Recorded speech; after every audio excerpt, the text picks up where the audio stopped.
attention. Okay, thank you. I'm going to go ahead and mute all because we are recording this. So folks can unmute themselves or hold down the space bar to talk if you have questions when we get to that point. Thank you. So we've been working for many years on comprehensive perinatal services, the comprehensive perinatal service. I muted you, Lynn.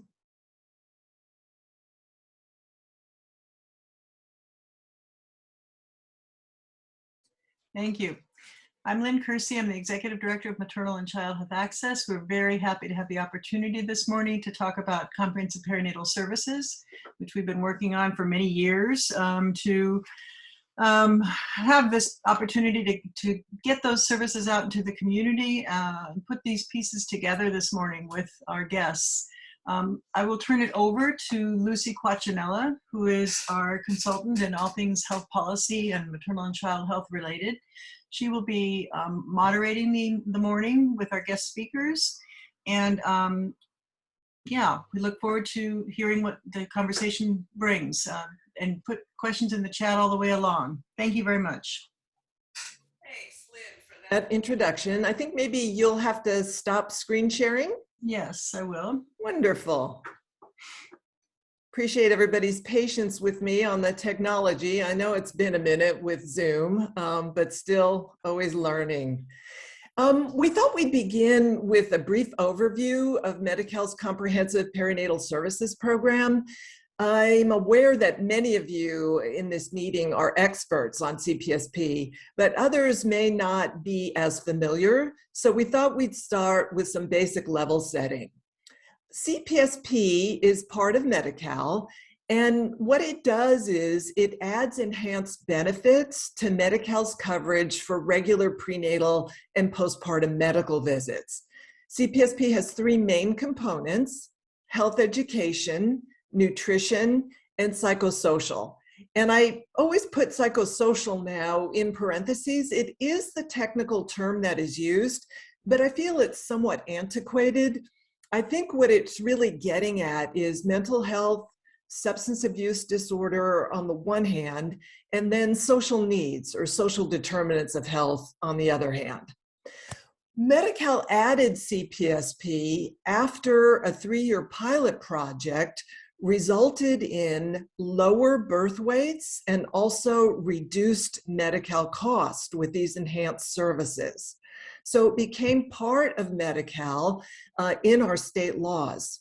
And CPSP is included in our Medi-Cal state plan with federal matching funds, and it's implemented by the State Department of Healthcare Services, which is, of course, our state agency for the federal Medicaid program, which we call Medi-Cal in California. But the California Department of Public Health and the local perinatal services coordinators also have a role. In partnership, they provide guidance and training and technical assistance to providers and plans about the CPSP program.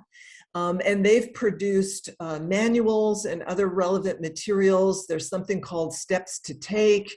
There's a CPSP provider handbook.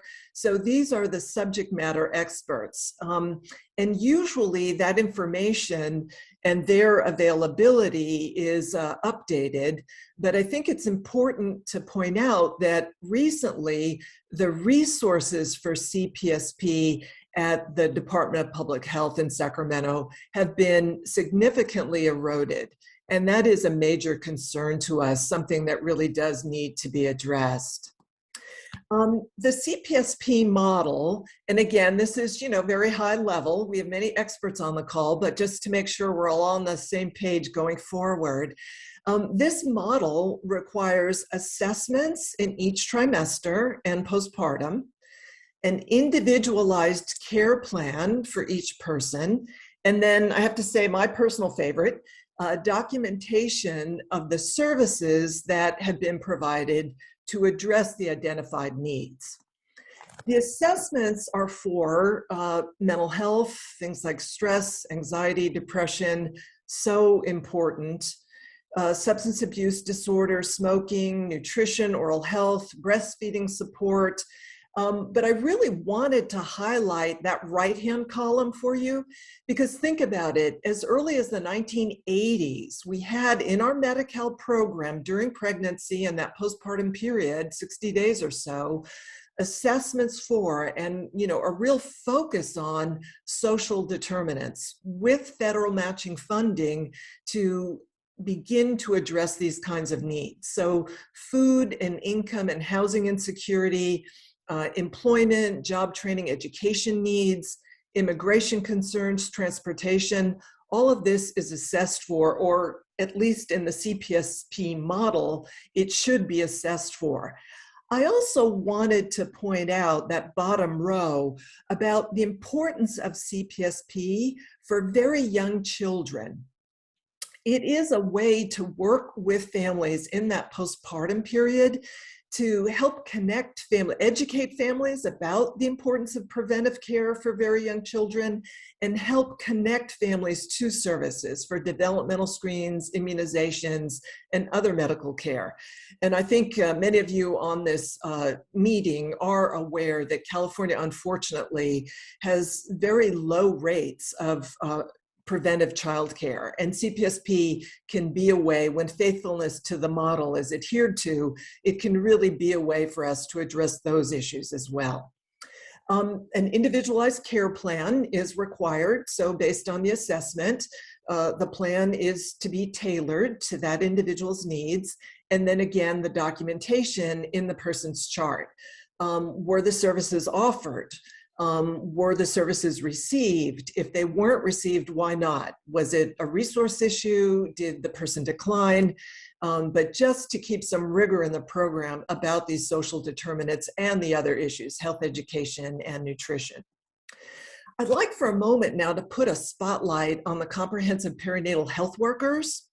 They are a type of, in my view, undersung community health worker. They have expertise in perinatal issues.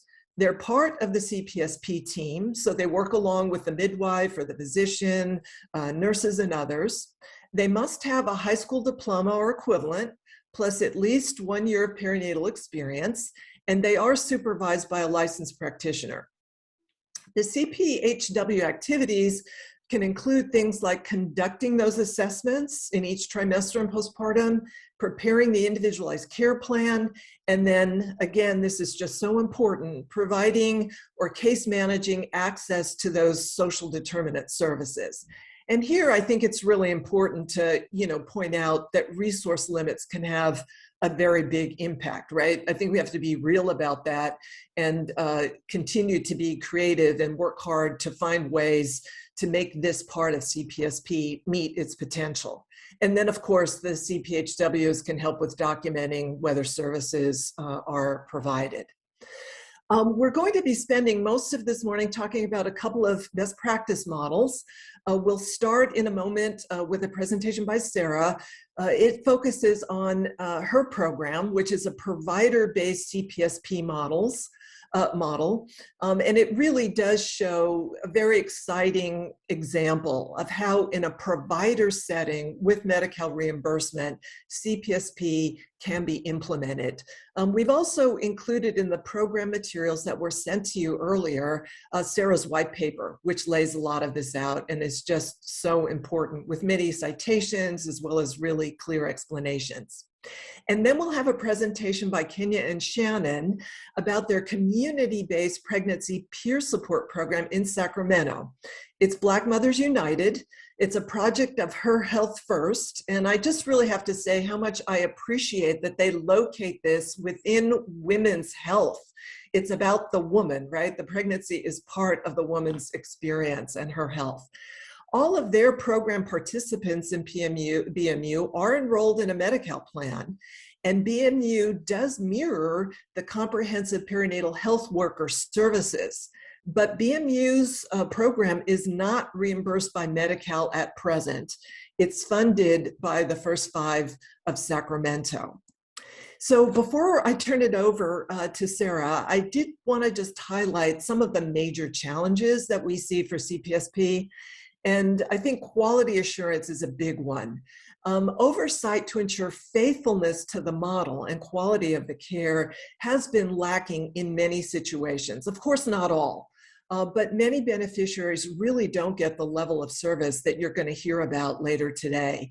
And that's something we really need to, focus on and address. On the managed care side of things, because of course during pregnancy, some beneficiaries are in Medi-Cal managed care, the state has never included CPSP's enhanced benefits in the plan reviews. Now, fortunately, this is going to change soon, and CPSP will be included soon, but much more needs to be done. Then on the fee-for-service side, sort of the regular Medi-Cal side, if you will, there have been recent efforts to standardize the information that is collected from patient charts by the local perinatal services coordinators, and then to deliver that data to the state for program oversight, for monitoring, and for program, data-driven improvements. But unfortunately, those efforts have basically been defunded. So this all amounts to missed opportunities to promote maternal health and infant health and address racial disparities in birth outcomes, something we really need to, take head on. We have 4 policy goals at MCH Access. We want to make sure that CPSP's enhanced benefits will be included throughout the 12-month post-pregnancy eligibility period that's set to start April 1st next year. Everyone I know is very excited about that, but we need to make sure that CPSP is part of it. We also need to clarify that CPSP's preventive services, when provided by the unlicensed comprehensive perinatal health workers in a person's home or elsewhere in the community away from a medical site, will be covered by Medi-Cal. So not just the licensed providers like the nurses making visits to home or community, but also the perinatal health workers. A third policy goal we have is that we really need excellent implementation rules for 2 new Medi-Cal benefits that will be launching in July.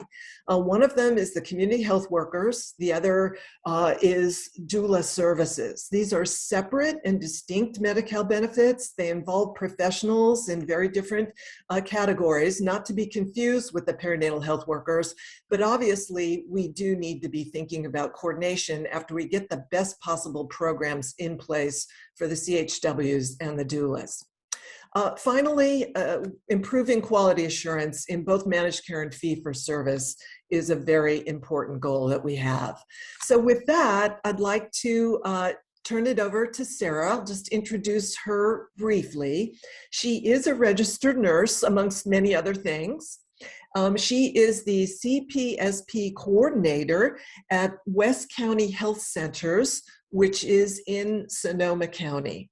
And Sarah, I'll stop screen sharing if I can figure out how to do that. I think I can, and turn it over to you. Great, thank you, Lucy. Good morning, everyone. My name is Sarah Hollister. Lucy just introduced me, and I'd like to say what an honor it is to be presenting with these amazing co-presenters and this amazing audience who's come today. So very excited about today. I'm going to screen share my presentation. So let's see.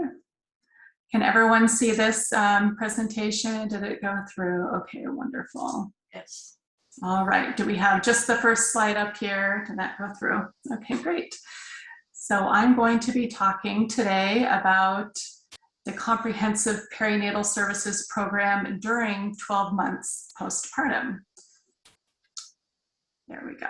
All right. And so Lucy gave an excellent overview of the Comprehensive Perinatal Services Program. I'm going to refer to it as CPSP from here on out. So as we know, it's a medical program that provides services for eligible low-income pregnant and postpartum women. And we know that pregnancy and birth outcomes improve with CPSP enhanced services of nutrition, psychosocial, and health education, in addition to the routine obstetric care. And I'd just also like to mention in this presentation I'm going to give about the CPSP program during 12 months postpartum here at West County Health Centers where I work. All of the photos in this presentation are of our actual CPSP mothers and babies, taken with their permission. So very near and dear to my heart. We can see it kind of come to life here at West County. And so giving this exciting backdrop that the state has already recognized the importance of extending postpartum services and committed to support this population through 12 months postpartum, we need to keep in mind that the CPSP program is foundational to accessing and delivering these services in the perinatal period. Therefore, the extension of Medi-Cal coverage through 12 months must include the extension of this trusted and proven resource. As we continue CPSP education, assessments, interventions, and referrals through the first year of the baby's life, that will ensure their access to crucial primary care services. And as Lucy mentioned, and what I'd like to highlight here is that CPSP can help with access to infant developmental screens, immunizations, ongoing lactation services, and more, assisting our medical home to meet the goals of preventing catastrophic illnesses in infants and children, lowering postpartum maternal morbidity and mortality, thereby lowering healthcare costs. This is all the CPSP model, and it's something that is set very nicely to continue through 12 months. So I'd like to share with you West County Health Centers, a federally qualified health center community clinic that I work at, and I run the CPSP program for our 3 primary care clinics. And here at West County, we believe in relational care. The services we provide are based on individualized need and supporting quality outcomes. Access to CPSP services are expanded through 12 months postpartum here at West County. And CPSP services are collaborative with the primary care medical team. And so to get a good idea about how CPSP is here at West County, in a word, the story is about trust. We know that outcomes are improved when primary care collaborates with CPSP services through 12 months postpartum. And this is because the CPSP program builds trust through the relationship with the family that spans from the beginning of pregnancy through the entire postpartum period. CPSP services are how we bridge families to the medical home to access services and improve outcomes. So continuing to have CPSP be the doorway for accessing the rest of Medi-Cal's benefits, we have found improves access to the medical and mental health, nutrition, and dental benefits through 12 months postpartum. So what will it look like? What does it look like delivering services up through the first year postpartum? Well, let me give you a background on how important this is. Postpartum depression, as we know, affects 1 in 7 women up to a full year after delivery. Substance use disorders are another big risk. And we know that opioid overdose and deaths decline during pregnancy, but then they peak at 7 to 12 months postpartum. Both of these conditions can affect parent-child bonding and attachment disorders and lead to infant developmental and behavioral issues if they go untreated. The social determinants of health, we know those include interpersonal violence, legal status, low income level, food insecurity, and history of adverse childhood experiences. These are significant risk factors for depression and anxiety in the first year postpartum. In fact, Healthy People 2030 increased the focus on SDOH because of their contribution to wide health disparities and inequities. So delivering CPSP services will ensure timely developmental screenings for children and assessments and referrals to identify these developmental and behavioral challenges to help meet Healthy People 2030's goal. CPSP services will provide access to ongoing screenings, ongoing referrals, ongoing interventions for maternal perinatal mood disorders and maternal substance use disorders, providing ongoing psychosocial assessments, including social determinants of health, and access to referrals through 12 months postpartum will be critical to long-term health and development and well-being for the entire family. And so let's look at nutrition assessment. We know that infant feeding method is an important modifiable risk factor for disease for both mothers and infants. Health outcomes differ substantially for mothers and infants who formula feed compared to those who breastfeed. I'm an international board certified lactation consultant, and so we have extensive lactation assessment and support services here at West County. And we know that this is important because it aligns with what women are needing. We know that in California, over 90% of women plan to and do breastfeed and chest feed before leaving the hospital. And they have the goals of continuing to do so for at least 6 months, continuing to breastfeed for at least 12 months after they introduce solid foods. This is the AAP recommendation. This is mother's intentions. Yet we know by the research that by 3 months postpartum in California, the percentage of exclusively breastfeeding or chest feeding women is 50.1%. And by 6 months, the number is down to 28.2%. For infants, these health risks of not being exclusively breastfed or chest fed carry huge healthcare costs. And so we know that the American Academy of Pediatrics issued their policy statement saying if just 90% of mothers were breastfeeding or chest feeding exclusively for 6 months, $13 billion a year would be saved in healthcare costs from preventing childhood illnesses. Huge healthcare savings. So appropriate lactation support in the primary care home is critical need for 12 months postpartum to meet these goals. Regular CPSP nutrition services for the first year of the infant's life will increase breastfeeding assessment and referrals for appropriate and timely lactation support to meet these AAP recommendations. This will result in significant healthcare savings. In addition to nutrition services, having education on introduction of solid foods and supporting healthy eating habits, tracking infant growth, and referrals for food access are going to be key nutrition services that CPSP is uniquely positioned to do through 12 months postpartum. And so finally here with health education assessments, what will that look like? Lucy touched on this really important point that well-child exam visits, this is the way the medical home has of providing health education, screenings, and interventions, including the important routine childhood immunizations. And a big problem we know from that's been studied, that there's a 2018 audit of Medi-Cal's children's primary care showing that preventative care utilization for 1-year-olds was as low as 39%. So we're far from meeting goals for well-child exams and routine childhood immunizations. However, CPSP already has a system in place to ensure babies get in for their initial 2-month well-child exam.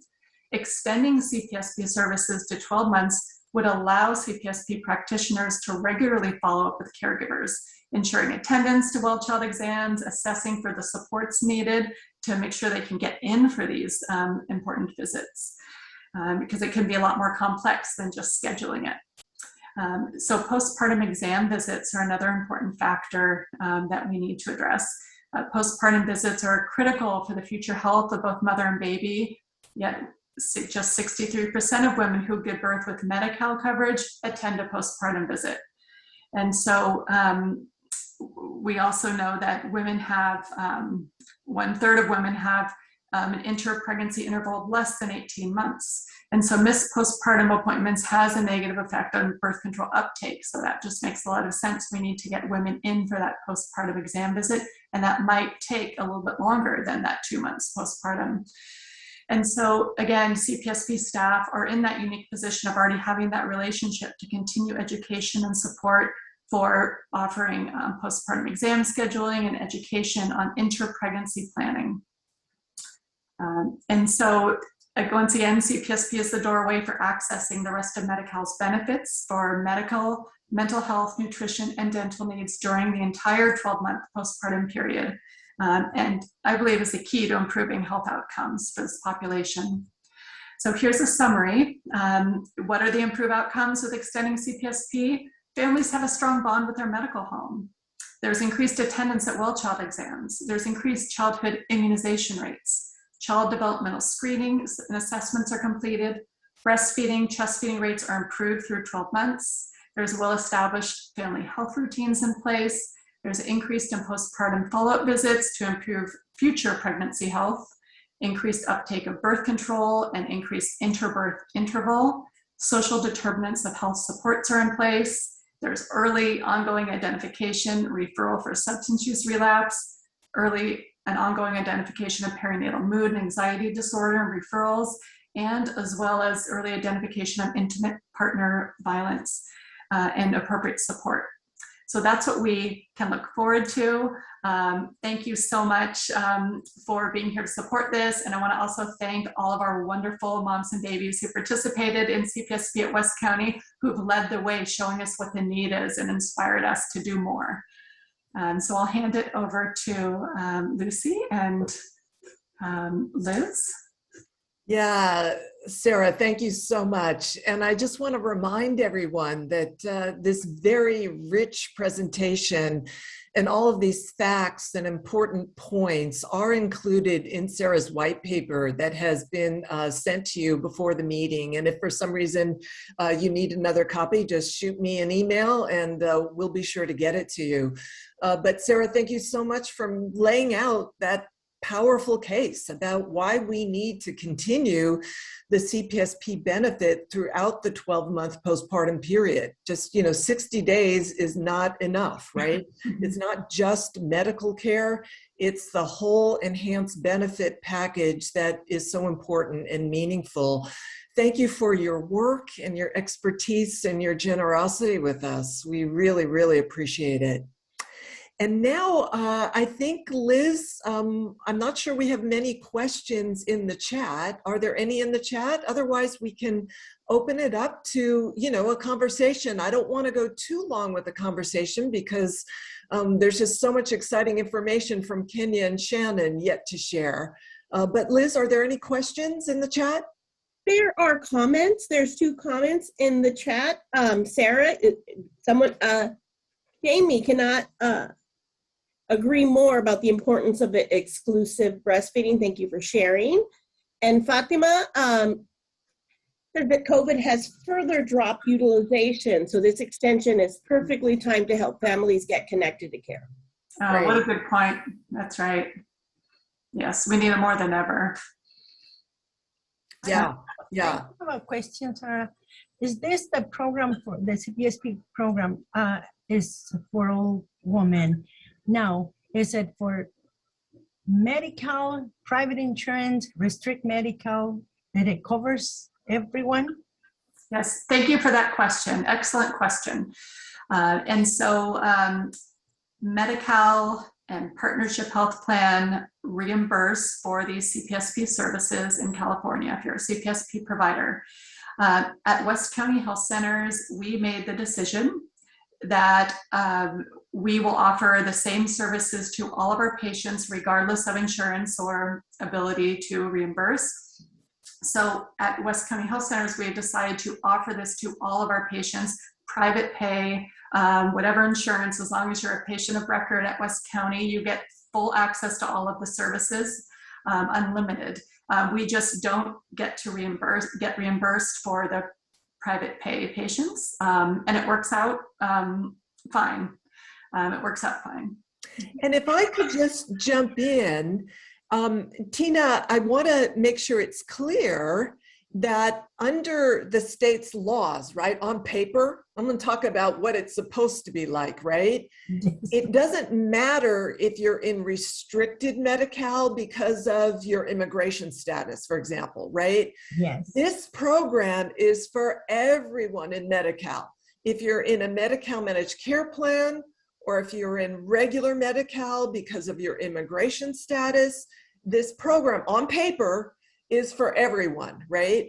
But that's part of why we're so concerned about oversight and monitoring, to make sure that all of the individuals are getting access to this rich package of benefits, because everybody needs them, and by law, they have a right to them.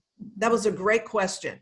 I hope that clarifies for you. Restricted is eligible, but whether they actually get it is a different question. And it's why we're so happy to meet with all of you. Thank you. That's it's very helpful because we do work with a good number of prenatal mommies that only have the restrict Medi-Cal. Yeah. And once they have the baby, once they deliver, they think that's it, and then they can access nothing else. And now I hear this going all the way to 12 months after. I was like, oh, that will be awesome. That's the ideal, because they need to follow up with the postpartum checkup, with the baby's checkup, and all the other checkups, and try to stay on board. But unfortunately, it's like you said, it's on paper, but unfortunately, it's not happening with a lot of our prenatal restrict Medi-Cal patients or clients. Yeah. Liz, go ahead, Liz. I think we have time for maybe one more comment or a question before we move on. Yeah, I just wanted to throw in there that, someone with restricted Medi-Cal, while they're pregnant and during their postpartum, they are treated as if they have full scope services, right? So they should be able to get everything that somebody with full scope can get. The difference, they're not in a managed care plan for the most part. Thanks for that point, Liz. And just a reminder, in the materials, we did include a short paper that makes Liz's point, including during the pandemic. So just a reminder, you have that resource in your materials. Maybe one more question or comment, and then I'd like to move on. So there's 2 questions in the chat. Gladys is asking about, and I'm sorry, I don't know what this stands for, CPHW to patient ratio. Yes, so at West County, we have 2 staff members in our CPSP program, myself and a CPHW who's bilingual and bicultural.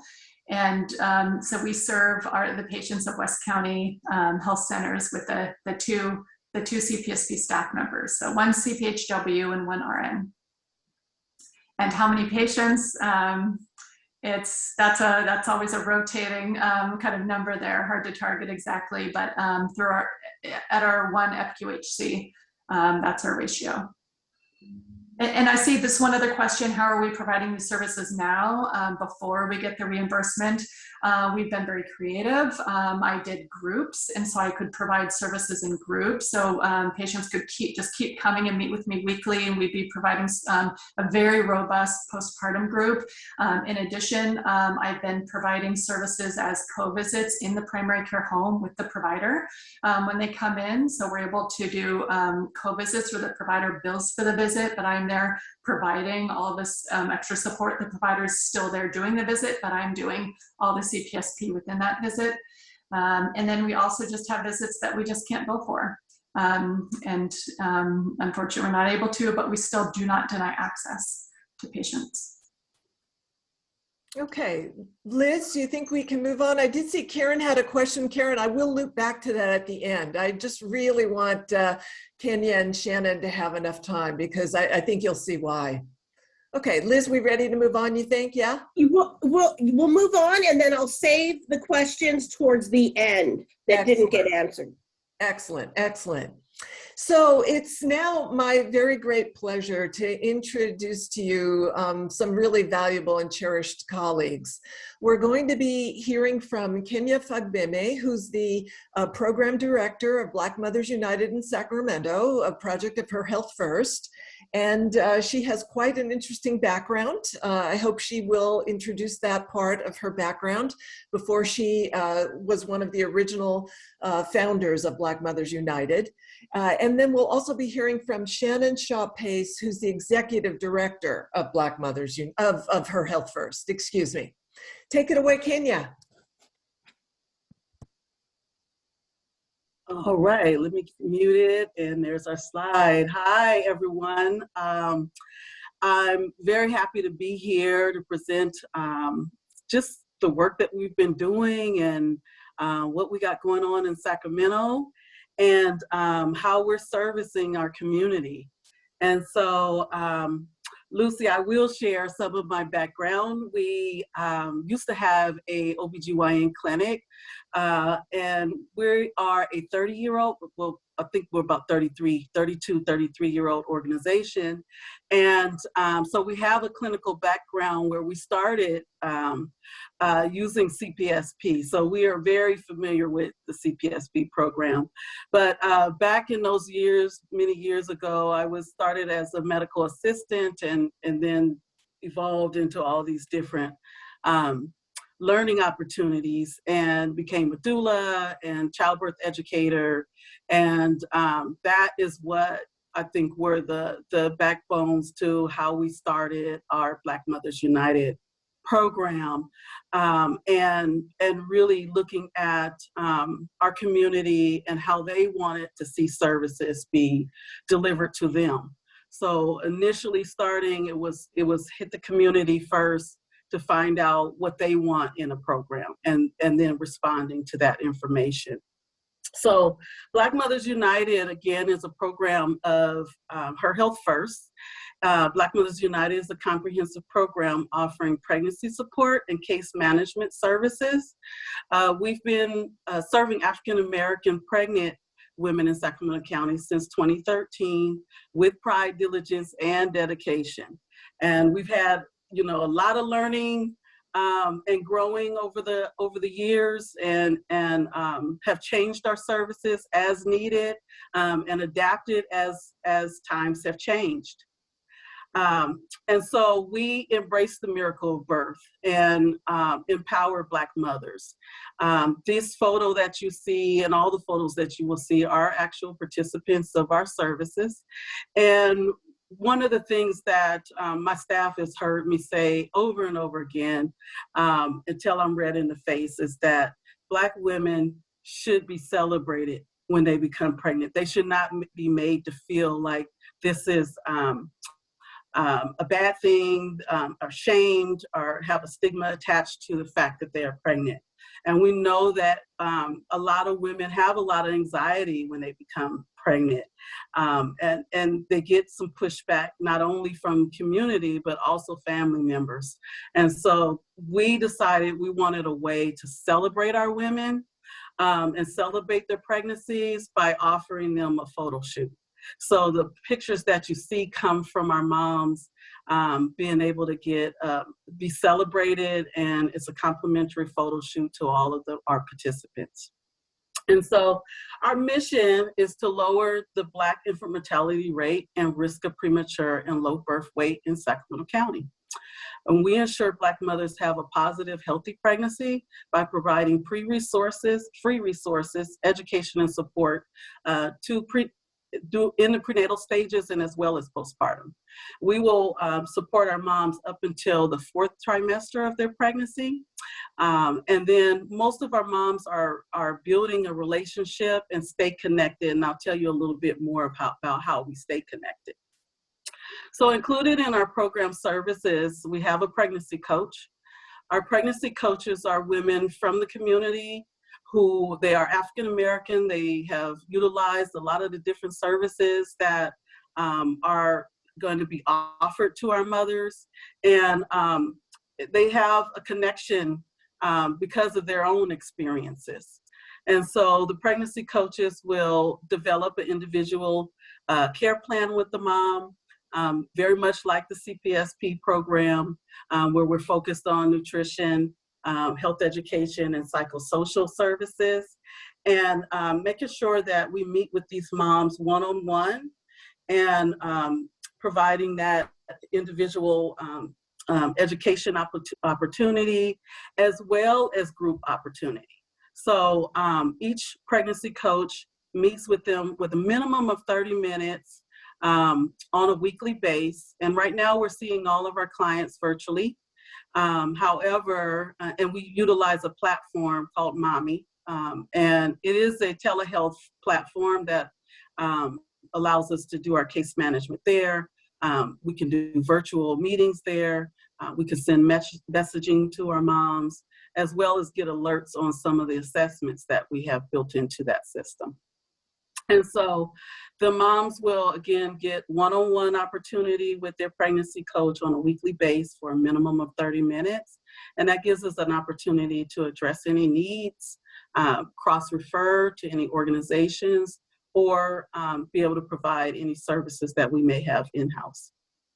And so health education is an essential part of our service, and making sure that these moms know how to stay healthy during their pregnancy. What are some of the risk factors that we know that contribute to poor outcomes, or those negative outcomes? And we want to do all that we can to provide protective factors to mitigate some of those negative birth outcomes. Transportation, we know, is one of the barriers that a lot of moms experience. And so although we are providing services virtually, we do things like Uber cards to moms, as well as gas cards to help assist moms with transportation. And prior to COVID, our pregnancy coaches would transport their moms with their personal vehicles. And then doula care is a new service, and lactation service, a new service that we've been able to provide. And we have 2 doulas that are contracted with us. And our doulas basically will meet them about 30 weeks in their pregnancy and provide some trauma-informed education to prevent and to prevent re-traumatizing a mom if she's experienced any type of trauma during her previous birth experience. Also to prevent anything going on that could happen in a new birth. So they're better prepared, they have a birth plan, they're educated on the stages of labor and how to handle, manage pain during labor. And this is also done virtually if needed, depending on regulations from the hospital. So some of our, it depends on, what the state is saying right now, what our city, what's happening with COVID. But doulas are available to meet with the moms in person. And if that can't happen, they have the option to do that virtually. And in lactation support, all of our clients will meet a lactation specialist early on in the pregnancy to kind of find out what her plans are, what her experience has been, if she's had any past experience, does she have any challenges with her past experience, and can we talk through those things? And then better prepare her for how she wants to feed her baby. And so if she wants to breastfeed, then they'll provide some education to that mom and better prepare her for breastfeeding. And then 24 hours after the baby is born, that lactation specialist checks in with the mom to reassure her, give her that confidence boost that she needs, and help to address any challenges that might be coming up when we know that moms are struggling sometimes when it first starts their breastfeeding journey. And then we'll follow them the first year of breastfeeding. So there's a 3-month, 6-month, and 1-year check-in with the mom. And in the effort to also check on how she's doing, but also looking at how she's emotionally doing. Is she having any postpartum depression that's come up? And addressing those needs and making appropriate referrals as needed. And so the last thing on the slide is Mommy Mingle. Mommy Mingle is our support group. And each mom that participates can always come to Mommy Mingle. Those are monthly groups that we hold and host different topics and speakers to come in and share information that we know is culturally relevant to our moms. And again, once a mom is connected to that pregnancy coach and they've bonded and they build a relationship, they usually stay connected to us. And Mommy Mingle allows us to stay connected past that 4-month period.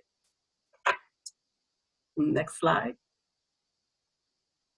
All right, let me see. Let me unmute myself, and then I'll kind of talk a little bit about the program development and design. Again, my name is Shannon Shaw-Pace. I'm the executive director for Her Health First and have worked with Kenya since inception of this program. And even before that, when we were back in the Birthing Project clinic days, where I really gained a deep understanding and appreciation for the CPSP program, which really became the foundation of how we develop developed our framework for Black Mothers United.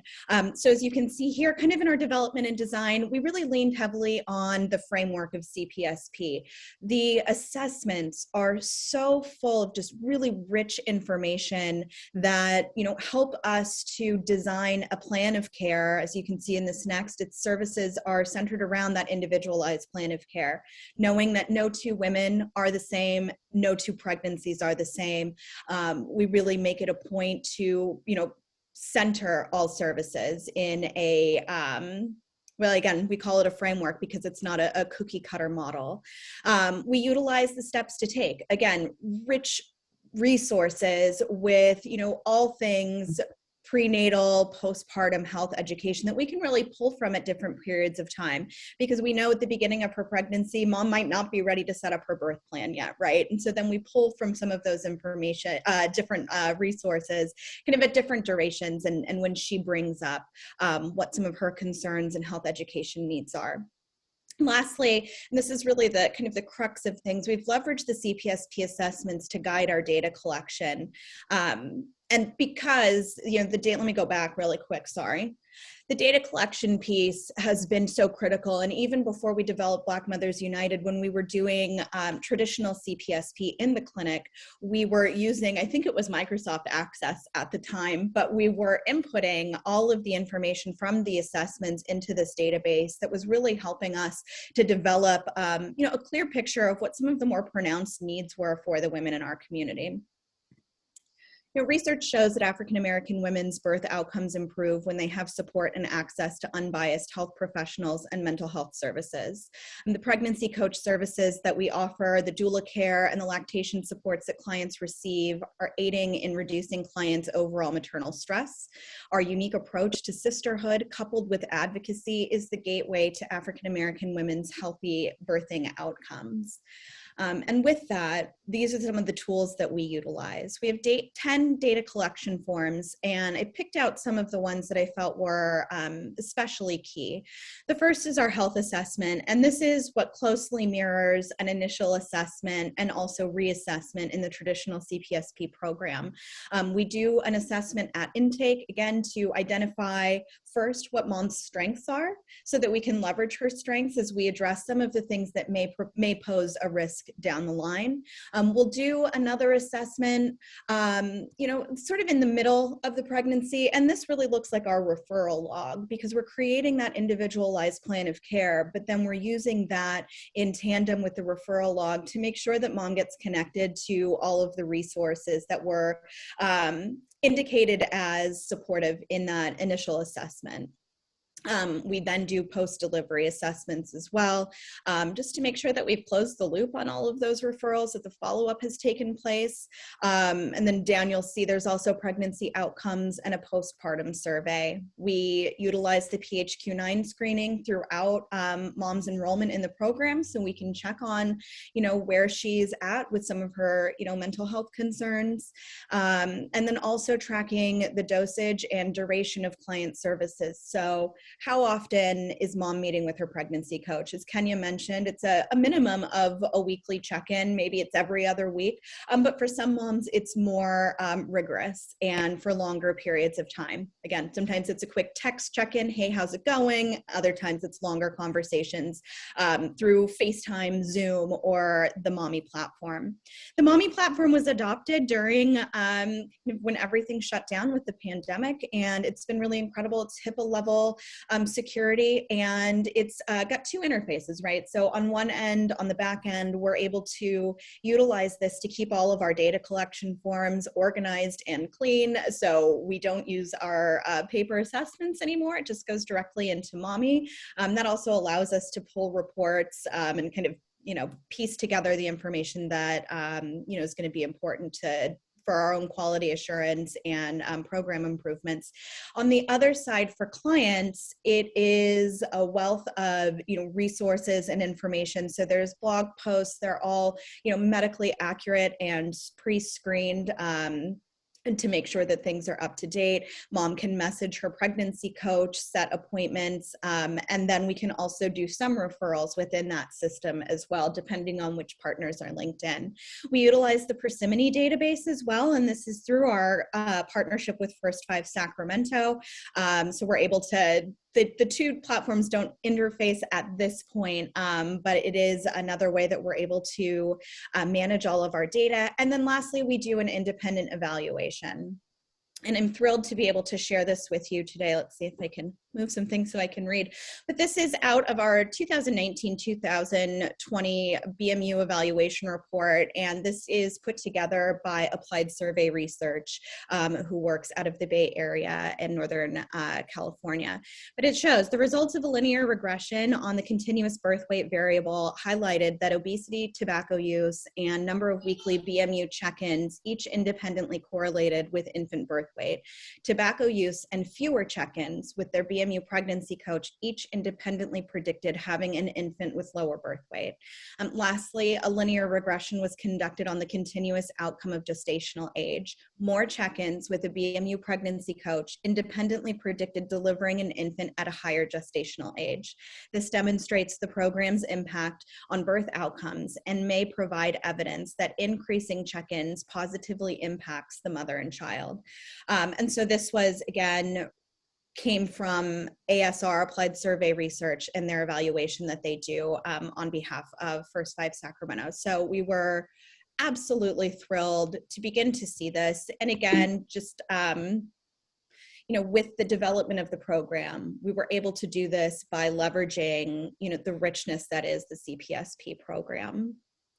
And, if anyone has any questions, I have included our contact information. If something pops up down the line and you want to send an email to either Kenya or myself, I also encourage you to visit both of our websites, herhealthfirst.org and blackmothersunited.org. And I will stop sharing my screen. Thank you very much. Shannon, Kenya, can't thank you enough. That was just so informational, but most importantly, inspirational. And I really appreciate how you center everything around what Medi-Cal could be doing, right? I mean, we need a sustainable resource for the work of programs like Black Mothers United and West County Health Centers, right? After that 60-day postpartum period, right? So these are really important conversations, and just can't thank Sarah, Kenya, and Shannon enough.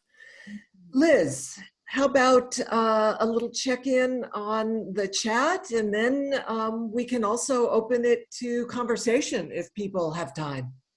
Okay, so I'm going to go back to Fatima. She had a question on one of your comments, Lucy. She's asking, what are the barriers to pregnant people utilizing the full benefit? Is it the referral that providers fail to make to CPSP? I think that depends a lot on the individual and the circumstances. But I would say that providers may very well be challenged in rendering this full range of services.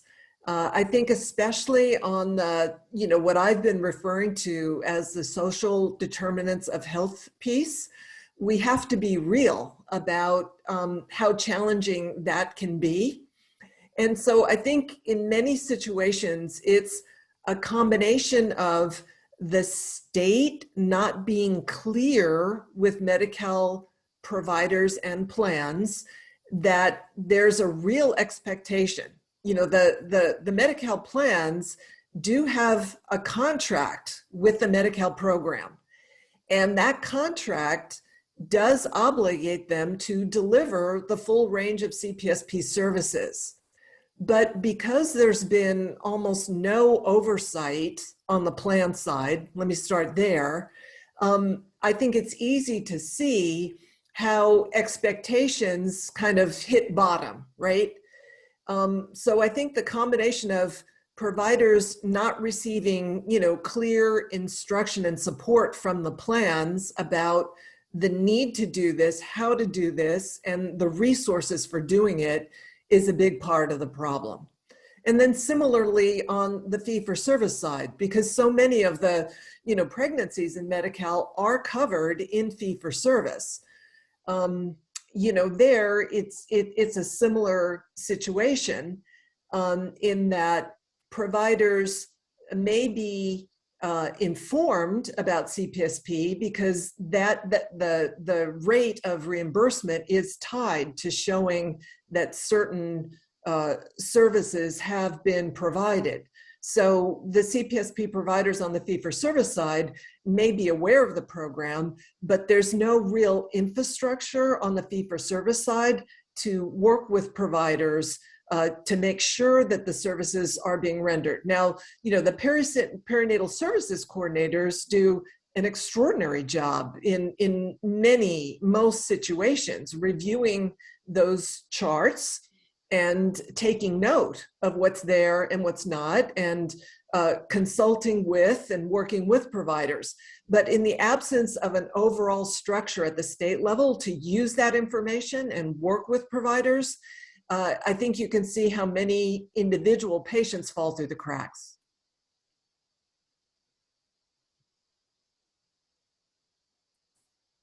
Shannon, when you were speaking in Kenya, a question came in. Is there a midwife or other provider on site, or do you have a dual agreement with the delivering provider? Neither really. We operate this independently, again, contracted with First 5 Sacramento. We do have partnerships with the FQHCs that are here in Sacramento and other private practice OBGYNs. And so they're certainly, aware of the services that we provide.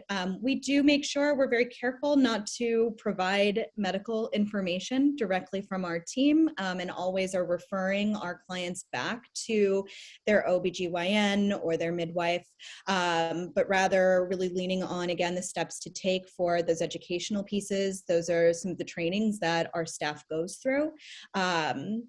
So yeah, and that, because of that too, it allows us greater reach of all African-American women throughout the county, and not just, specific to the providers that we may have been contracted with. I'll also add that a lot of the women, they have different providers, and they come from all over Sacramento.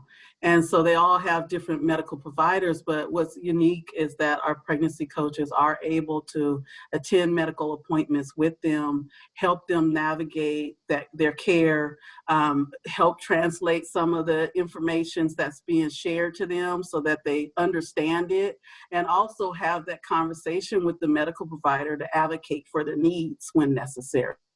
So I think that is one of the key things that helps our women get, I guess, a richer experience with their prenatal care provider. So we really are part of that team, even though we are independent. And if I could just jump in, all of your program participants are enrolled in a Medi-Cal plan, right? Yes, yes. And yet this service is not supported by Medi-Cal. I think it's really important to underscore that sort of, what we know from the research is needed, what we can see is working, has yet to be, fully integrated into the main source of coverage for low-income and working people. Absolutely. And, knowing that the disparity too that exists within the African-American community being so great or disproportionate rather,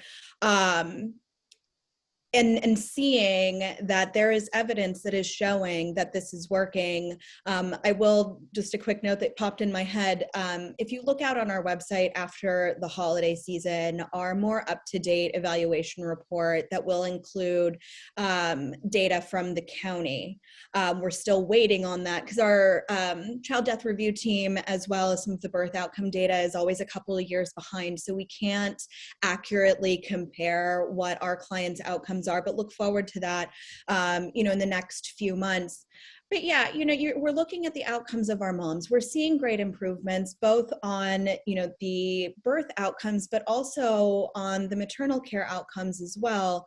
And this is a relatively low cost program. Now, certainly we have a very generous budget from First Five at this point in time, but the number of women that we're able to reach, the quality, the extensiveness of the services, are clearly I'm biased, but they're really quite exceptional.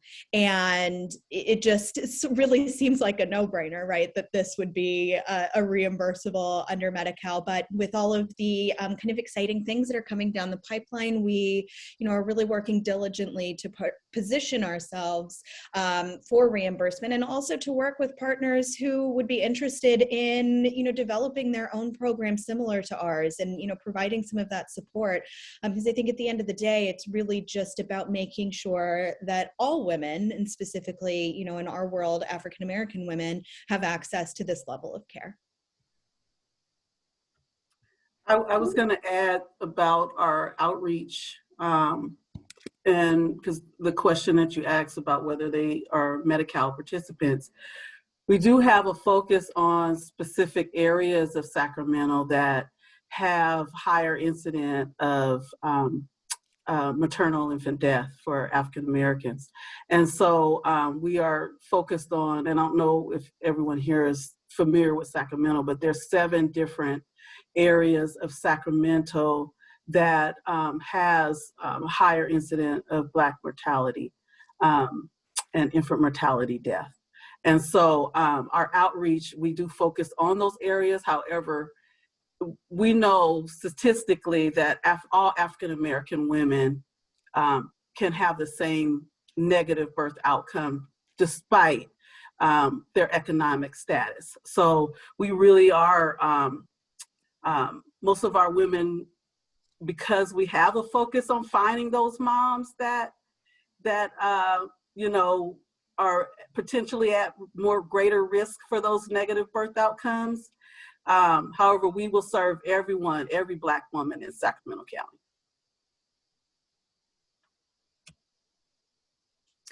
Thank you. I do want to point out we've come to 11:30.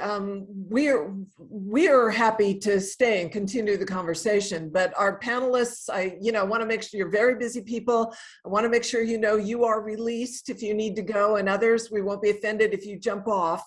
But I want to thank everyone today for their participation and generously sharing your knowledge and expertise. And I think these are conversations we need to continue in policy arenas so that, the Medi-Cal program does support the work that we know needs to be done.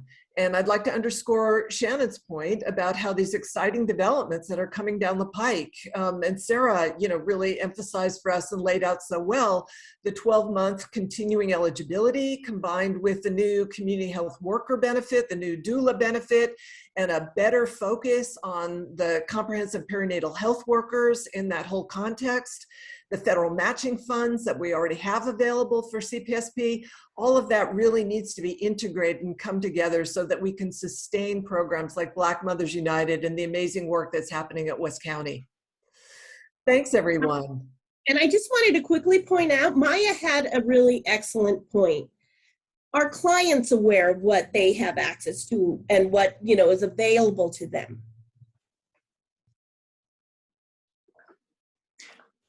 Can I expand on that a little bit? Of course, I would love to hear you expand on that. Like, for example, I know, like, when you look up like this, I'm getting my acronyms from CPSP, when you look that program up, or other different healthcare plans, like the provider who has agreed to work with those plans, they have a manual letting them know what services and whatnot they can provide.